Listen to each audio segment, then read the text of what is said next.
Welcome back to Road to Fire. We're a family of three documenting our journey to fire, financial independence, retire early. Let's talk about our April 2021 portfolio update. Like always, I will provide all our real numbers through the 17th of the month and outline three things that we did to help us save more money, so please hang with me. Our investment portfolio is now over $300,000. This does not include our cash on hand or any home equity. This is solely our stock portfolio's both taxable and non-taxable accounts. I am so happy to have finally hit this milestone. Now, we didn't have this as one of our goals this year, but now I want to get this to over $400,000 by the end of the year.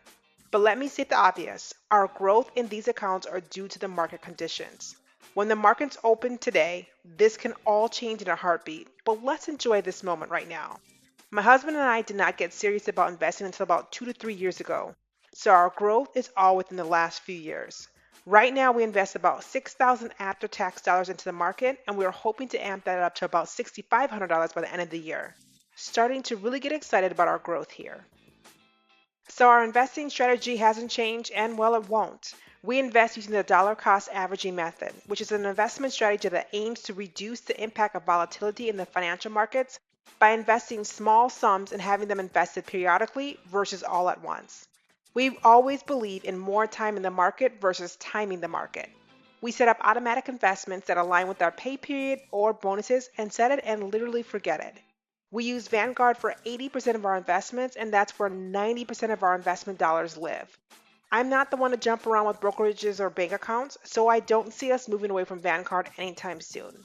Regardless of whatever is happening in the market, we will continue to follow the DCA method. Why? Well, it honestly works. So if you've been following our journey, then you know that our fire number is projected to be around $2.45 million. Obviously, again, this doesn't align with the 4% rule exactly, but I made an entire video on the details if you care to understand our reasoning. This chart shows our ideal mix, which can adjust over time and probably will. Our key areas of focus, or what we track religiously, is our stock target of $1.9 million and my son's college fund at $150,000. Keep in mind though, we set the $150,000 as the baseline, not as the ceiling. We hope to give him much more over time because, well, he has a lot of time for compound interest to work in his favor. These are again aspirational numbers that are bound to change, but we are targeting this plan for now. So we'll need in total $2.05 million invested to reach our true FI number. One call is that the real estate number here is owner's equity, not asset value, which is a big difference. So here's our current investment portfolio as of April the 16th. I always break it out by what type of investment accounts we have. These numbers reflect our joint holdings. First is our IRA, which accounts for 52% of our portfolio and is housed in Vanguard. The balance is just under $158,000. We max out our IRAs every year since 2018. Next is our company's 401ks, which are held in Fidelity, and the balances are just around $19,000, which is low as my husband's new company doesn't allow contributions until after 30 days of employment. So we do have some ground to make on his account.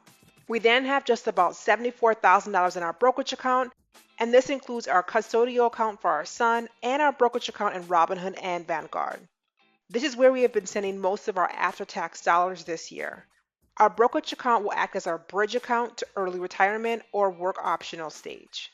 Then we have our Roth accounts, which has a balance a bit over $50,000 with Vanguard.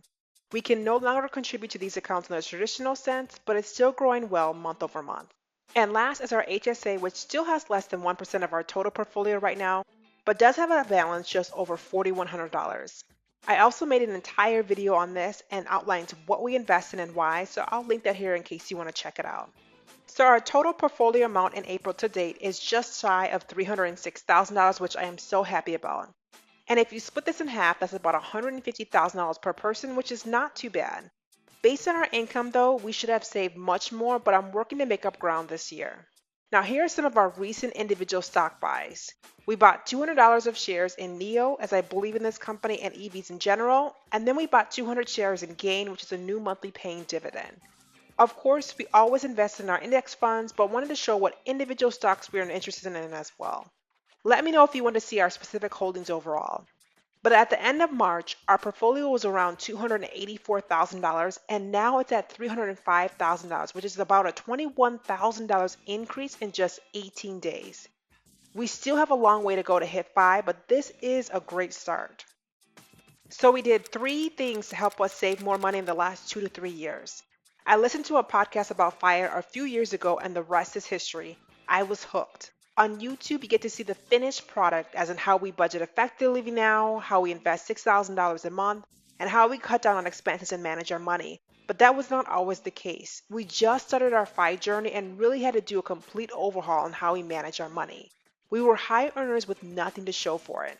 Truly, I can outline dozens of changes we made, but these 3 are the biggest. I always try to follow the 80-20 rule in almost everything I do because, well, time is of the essence. So after following and watching so many YouTubers and bloggers on their FI journey, these are the areas that had heavily, deeply impacted their journey, and we just followed the same process. Number 1 is we increased our income. This was our biggest change and focus over the last few years and has helped us to get back on track and hopefully expedite our journey to FI. In 2018, our Box 1 income, or wages, salaries, and tips, were over $193,000 against our taxable income that was just over $152,000. At this time, we were living in the Chicago north suburbs and had no idea what FIRE was about. In 2019, my husband quit his job at a large aerospace company and moved back north to the Midwest, ending our long-distance marriage. It was brutal, especially with the little one. But it took him about 7-ish months to find a new job in the Midwest despite all his experience. This heavily impacted our income in 2019, but we were more than happy to just have him home with us. We made just over $167,000 that year. So last year was the year where we made the most ground. We brought in over $293,000 and aggressively started pursuing FI. May of last year is when we started to really look at our finances and map out our strategy to FI and work optional. Our income increase was due to us both working full-time for the full year and 2 heavy bonuses I received last year. And this year, I'm projecting our income to be just around $280,000, but secretly hoping it will be higher. Now, I don't foresee large bonuses again this year, but we do have more streams of income that can help supplement things overall. But because we were able to increase our income, we were also able to increase our savings rate fast. This was much easier than cutting expenses, as there is only so much you can cut, but your options and what you can do for income can be endless. Now, number 2 was we started budgeting right. This was key to helping us save more money and fast. We were not budgeting effectively. In fact, I'm not sure you can call it budgeting at all. Let me explain. So here's our April 2017 budget, exactly 4 years ago. At this time, we were renting a townhouse in small town Wisconsin, and I was about 5 months pregnant, so it was just the 2 of us. We were both working full time, but my husband was grossly getting underpaid due to our location, but our cost of living was so low it balanced out. Also, this was my first job out of grad school, so lifestyle inflation definitely hit me hard.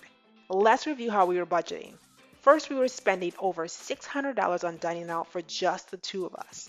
Apparently, we were spending about $20 a day on eating out alone. I then had an over $1,000 student loan payment, and as you can see in the upper right corner, the balance was over $52,000, and to this day, I could not tell you what the interest rate was. We were definitely not managing our debt at all. I then leased my first car ever, a 2016 Audi Q3, trading in my 2007 Camry at the time. Still my biggest financial mistake. This car came with a $499 monthly payment. We then planned what I believe was a weekend trip to Chicago, and the cost was over $1,200. No clue why it cost so much when we lived just one state over, and it was about a 3-hour drive, meaning we did not even fly. Now here's the worst line item, #embarrassed. We were investing only $400 a month in April of 2017. That isn't even enough to max out one Roth. Clearly, investing was not in our plan at the time, and this was for both of us. We also had about $2,000 in unplanned expenses, which I can't explain overall. Let's just say I went a bit crazy with my first child. Now, this is a review of our expenses, which is really embarrassing to look through, but if you dive into our income, we were making decent money, in fact, good money in a low cost of living location. Our expected income was around $12,520, but despite us bringing in over $12,000, for some reason, I only budgeted for about $7,000. Now, where did the other $5,000 go? I have no idea. I was not tracking our savings or investment or planning for either of them, so I can't even outline where the rest of my money went. If I had to possibly guess, it was probably sitting in a checking account with Wells Fargo. Thank God we found the zero-based budget method in late 2018, and that helped us get our act together. Saving money starts with a great budget. Now I'm 100% embarrassed right now, but going through my old budget had me feeling all kinds of emotions. It's never about how much money you make, but what you do with your income. As you can see, we were not doing much. Learning how to budget the right way for us and increasing our income helped us start prioritizing saving. I kind of blame myself as I was the finance major and the one who managed the budget. I even shared my budget template with dozens of friends and family at the time. But what was missing in our budget was our investing and saving strategy. That's why I love the zero-based budget method. Every dollar is accounted for. Now, I'm not beating myself up anymore about our past financial mistakes. It doesn't get you anywhere. But I am glad that I am now aware of the mistakes we were making and found ways to rectify them. Okay, so our last key step was setting money goals. Here was our 2021 financial goals, and I might sound like a broken record, but I'm always talking, tracking, and reviewing these goals. And this is something we never used to do. My husband and I always had chats about where we want to be in the future, and sometimes we'll write them down, but that was about it. We never really followed up on our goals or did check-ins. So just about 2 to 3 years ago, we started implementing effective goal setting practices that help us stay on track with all of our money goals and our personal goals. We make sure to write down our goals, place it in a visible place, track them, and set timelines. A simple game changer. I also read the book Atomic Habits about a few months ago, and this has helped us even more with our goals. We have set up systems and created an environment that helps us stay focused on our goals without the stress. As a recovering perfectionist, this simple quote has helped me so much. If you get 1% better each day for 1 year, you'll end up 37 times better by the time you're done. Instead of trying to make everything 100% better each time, focus on the small, tiny gains. Each day, if I can say I tried and was just a little bit better than yesterday, well, I'm okay with that. Continuous improvement over perfectionism anytime. But I wish I could go back to April 2017. Wish I can tell myself to put all that extra cash into the market ASAP. Wish we could have started our zealous journey to FI 4 years ago. We'll be that much closer to hitting FI. Wish we found fire earlier. Wish we were in our early 20s, not 30. And I can go on, but it will get me absolutely nowhere. We are here and we're making strides. Learning again not to beat myself up, but it's not easy. Don't get me wrong, I'm really happy with where we are and our new mindset. Now, if you made it this far, thank you so much for watching. But don't forget to like, comment, and subscribe below. Until next time.